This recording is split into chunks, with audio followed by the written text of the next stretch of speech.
It's a people, it's a community, it's a life, it's a heart, it's a spirit. Parents of gay children say, I want my son, my gay son, to have the same opportunity to come to me and say, hey, Dad, I'm getting married, as my non-gay son or my non-gay daughter.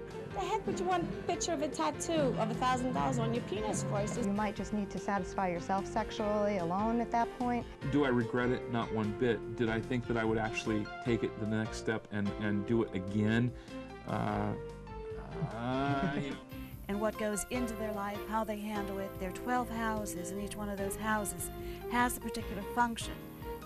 Look into yourself, think about it, and just be whoever it is that speaks to you.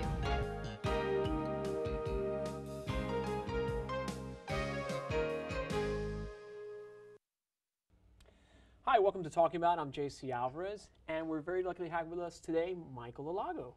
Hey, how are you, sir? Oh, I'm pretty good, thanks.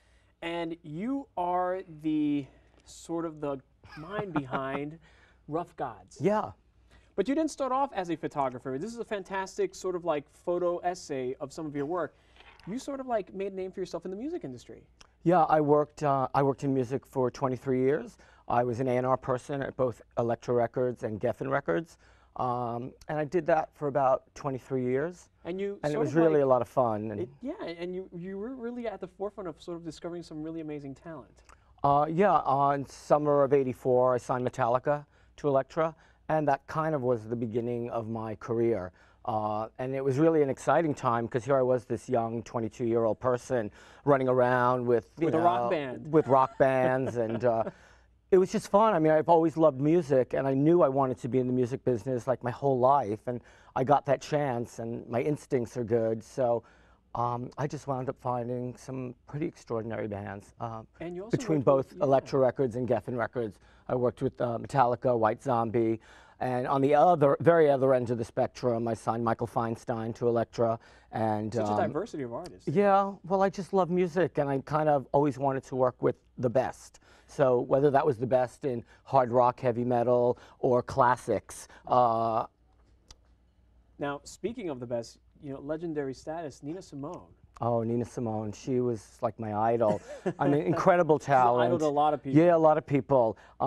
I met her, I think, in summer of '90, and I wound up making a record with her that's really sad and beautiful with a 50-piece orchestra called A Single Woman. And it was actually the last time she ever recorded. So you recorded her last track?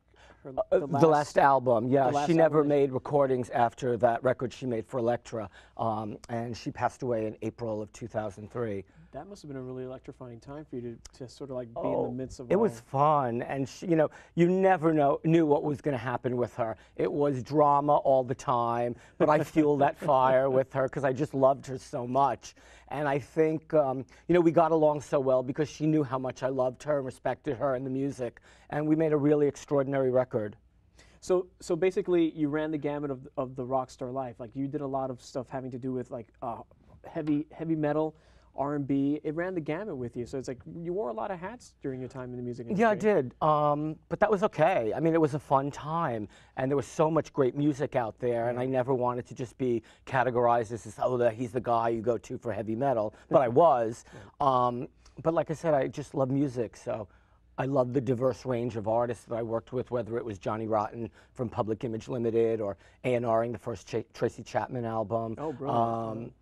But really, you know, who I loved the most was both Metallica and Nina. It was really an extraordinary time. What a meter right there. To have to work with these artists.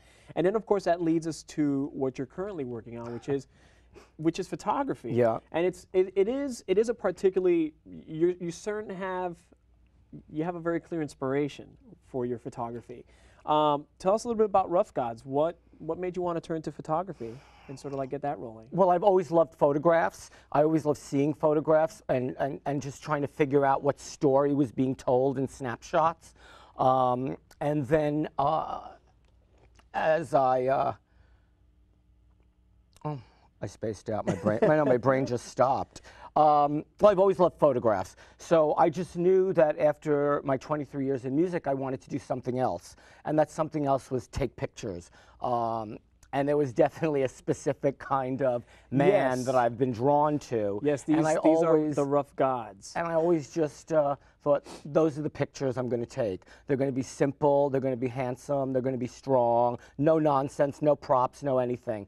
And I think, you know, when a picture comes out great, it's because I did my job and the model did their job and there was a connection there. Now, were these all just like friends of yours that participated in No, not at all. photo project? People I found on the internet, people I've walked up to on the street and gave them my business card. If there was a photo session that went great, I would ask the person, if you have any other friends that look like you, you better send them over.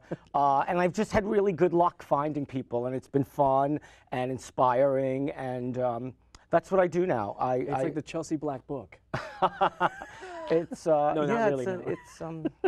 But it's really phenomenal. I mean, I wouldn't necessarily call the work that's within the book. I wouldn't call it necessarily erotica, but it is erotic because you run the gamut of like some shots that are extremely romantic looking and some things that are just, you know, very almost like very guttural and very not dirty, but very specific. Well, the pictures are definitely very provocative. Very provocative, yes. They're very sexy. Sometimes they're just outright pornographic, but that's really few and far between. I mean, I like things to just be strong and handsome, and in all of my pictures, whenever I do a session, I always make the men close their eyes, because as strong as they are, I think when you close your eyes and dream, it just quiets everything down, and it makes it more beautiful, and it makes them more vulnerable, and it makes the viewer, I don't know, feel a connection and feel like they're able to touch them. Oh yeah, absolutely. Yeah, hey, I want to touch them. There's no doubt about that. Now, a lot of these guys are really huge, but a lot of them are like tattooed. They're buff. They're tattooed. But did you sort of like? I mean, there is definitely a specific type, but were you sort of like pursuing also? Was there the tattoo art? Was there an attraction in the tattooed art? Yeah, I mean, I knew I always wanted to shoot men that I was attracted to, and people have asked me, well, do you shoot models? And I just kind of felt like, no, I don't really want to shoot models. That's easy to do, and it becomes homogenized, and it becomes the same. It becomes safe. And I wanted my work to just kind of stick out. And I think because it is so raw and in your face, the portraits stand on their own. Well, yes, they do, definitely. And again, the project is Rough Gods. Michael Alago is the photographer. And thank you so much for joining us. Oh, well, thanks a lot. Yeah, absolutely. And I'm JC Alvarez, and this has been Talking About.